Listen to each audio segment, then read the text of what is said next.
y es la moneda que aquellos argentinos que tengan posibilidades de salir del país, de vacacionar por fuera del país, se puedan utilizar para comprar, pero no hay ningún cambio en ese sentido, digamos. Agustín, muchas gracias por haber conversado con nosotros. Bueno, muchísimas gracias a ustedes. Hasta luego, y gracias a Janine Álvarez, que está allí en el lugar. Estamos conversando con Roberto Feletti y justamente hablamos de estos dos temas que mencionaba Juan Agustín, ¿no? Usted decía la decisión de sostener la política cambiaria para utilizarla como política de Estado, ¿no? A ver, nosotros hoy tenemos una relación de importaciones-producto de 3-1, o sea, un punto que crece el producto, las importaciones crecen 3 puntos. Esto hay que bajarlo. La forma de bajarlo es, bueno, priorizar, saber cuáles son las necesidades reales. ¿Qué importaciones podemos sustituir? ¿Qué importaciones podemos complementar con nuestros socios comerciales?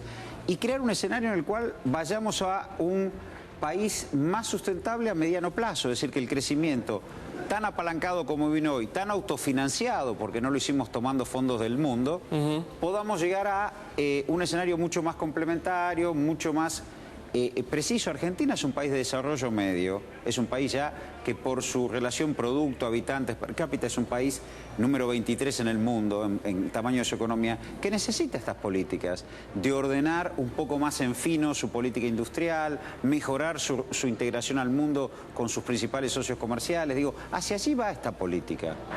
Y creo que está dando resultado. ¿Qué pasa con una variable que el común de la gente dice y uno no escucha en los discursos, que es la variable de la inflación? De 2 dígitos y por arriba del 20%. A ver, digo, eso es una medición que se plantea desde algunos lugares, es una medición que a lo mejor está en esta lógica de la góndola del supermercado, del changuito del supermercado, pero la realidad que si uno mira los indicadores de consumo y mira los sectores más vulnerables, que una suba de precios tremenda podría afectarlos, en relación a una política de ingresos que provoca aumentos en los jubilados, que acabamos de cerrar varios cientos de convenios colectivos con aumento en paritaria, lo que está dando es que hay una política de ingresos que va permitiendo sostener niveles de consumo. Y hay una enorme heterogeneidad en los consumos. Todos sabemos que los grandes centros urbanos, el caso de Buenos Aires, tiene un consumo más sofisticado, más diverso, y ahí sí puede haber impactos. Ahora, yo decía, cuando uno mira algunos reclamos sociales, justamente no son los sectores más sumergidos o más vulnerables los que hoy se plantean agudos reclamos sociales. O es el sector agropecuario, que en la legislatura bonaerense planteó un conato de movilización porque le iban a aumentar el impuesto al inmobiliario rural sobre tierras que todos sabemos que valen mucho en los núcleos duros de la Pampa Húmeda.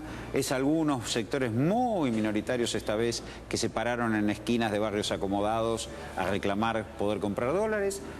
Es algún sector sindical que tiene un nivel salarial alto, que está en la pirámide del nivel salarial. Es decir, no aparece el reclamo. Pero le parece que no, Roberto, digo, pienso en la cantidad de jubilados. Efectivamente, se puso un 11%, llegamos casi a 1.900 pesos. 1.900 pesos, no es un signo de... Pero miremos, no es un signo de abundancia. Digo, no es signo de abundancia. No, pero miremos la política de ingresos en un hogar, cuando la presidenta habla de la cobertura. Sí. Donde antes había un haber previsional, hoy probablemente haya 2. Si tenemos el 95% de cobertura, prácticamente la población pasiva, la población de adultos mayores, aparece cubierta con un haber previsional. Si alguien antes no tenía trabajo, el desempleo ubicado en el 7% del 23, seguramente se incorporó al mercado laboral. Y seguramente vino recibiendo aumentos salariales todos los años por el proceso paritario. Si alguien antes es asalariado informal y sus chicos no estaban cubiertos por el salario familiar, hoy están cubiertos por la asignación por hijo. Entonces, si uno mira la pirámide etaria de un hogar, las distintas edades de un hogar, los adultos mayores, los trabajadores activos, los chicos, todos aparecen cubiertos con algún ingreso. ¿Y por qué eso genera un combo de ingresos fuerte. Pero ¿cómo explica un sector aliado de este modelo, que es la industria, a través de la UIA y de Mendiguren, que dice hay medidas de excesiva restricción, habría que analizar el tema de la inflación? Digo, es un sector aliado que ha sido... Pongamos todo en la balanza, también marca una clara diferencia de Mendiguren con Biolcati, ¿no? Bueno, sí, claramente. En cuanto a los proyectos de país. Me parece que es lógico que la industria, cuando se le plantea una restricción al acceso a los mercados internacionales para insumos que ellos necesitan, y en esta discusión se le dice, bueno, vamos a tratar de buscar una política industrial más integrada. Bueno, reclaman créditos, entonces empieza... Y es lógico que el sector reclame... ¿Por qué? Porque si yo soy un industrial, produzco, y dentro de mi cadena de producción yo consigo productos en el mundo baratos, bueno, y con eso ensamblo y vendo, bueno, me siento muy cómodo y discuto, bueno, sí, pero voy a tener que empezar a fabricarlo, voy a ver.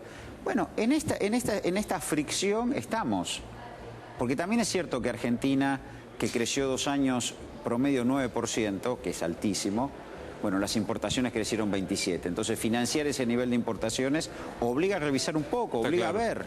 Usted decía, no le cree las medidoras privadas del 25%. Al 9% del INDEC tampoco le cree.